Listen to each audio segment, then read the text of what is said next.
It was a building that was made up of bits and pieces of scraps and scrap metal, scrap boards.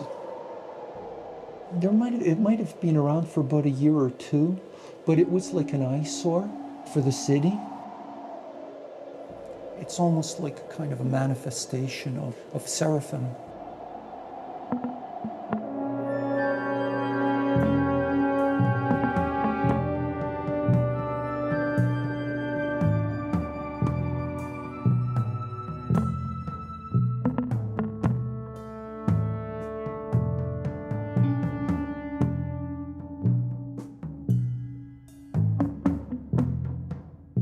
He had no real affiliations with any church. He came as a kind of a rogue.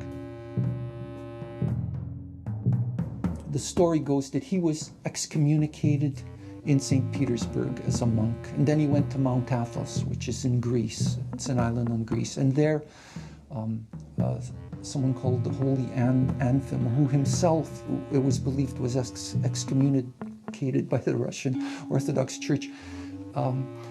Anfim ordained him as a bishop.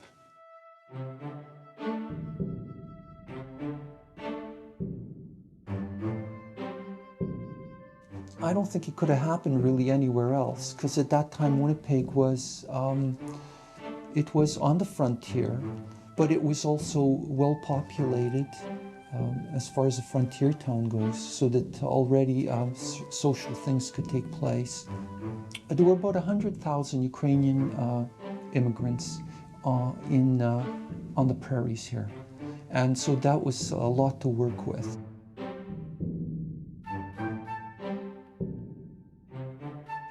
The well-to-do lived in River Heights, and the Ukrainians and all the ethnic, the Eastern Europeans, they lived in the North End.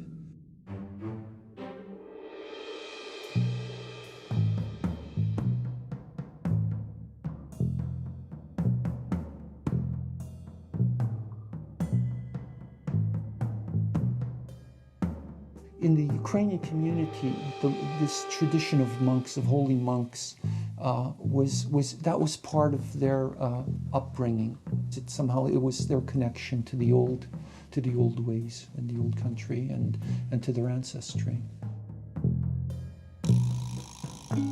What Seraphim was he was like like an Aboriginal shaman. He sort of connected that heaven and earth in this new land for the Ukrainians, so that there was a kind of a spirit that came into being that had nothing to do with organized religion.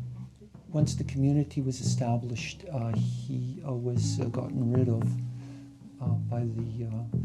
by the people who had to then continue with the politics and to deal with other communities and with politicians and with Canada in general. There are articles in a Ukrainian Voice newspaper describing Seraphim selling Bibles as late as 1913, somewhere in BC, to the mining people or to the people building railroads or whatever.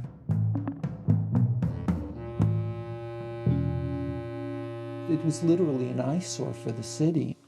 So the first chance that they were able to get rid of it, they got rid of it. I'm sure the city had some kind of ordinances. If not, they've probably passed them. It almost represents everything that was discarded by the other communities, like what the French didn't want to see in the Ukrainian community, what the Russian Orthodox community didn't want to see in it, even what the Presbyterians were trying to rid them of. It has that image of the orphan, something that doesn't belong in this world, something that's just recently been born. It's like, in mythology you have these creatures, these animals who are a little bit of this, a little bit of that, It's like the totality is there, but it's a little premature. But what it is, it's the pieces that later are going to just sort of break away and then come into their own. And this is really what it was like.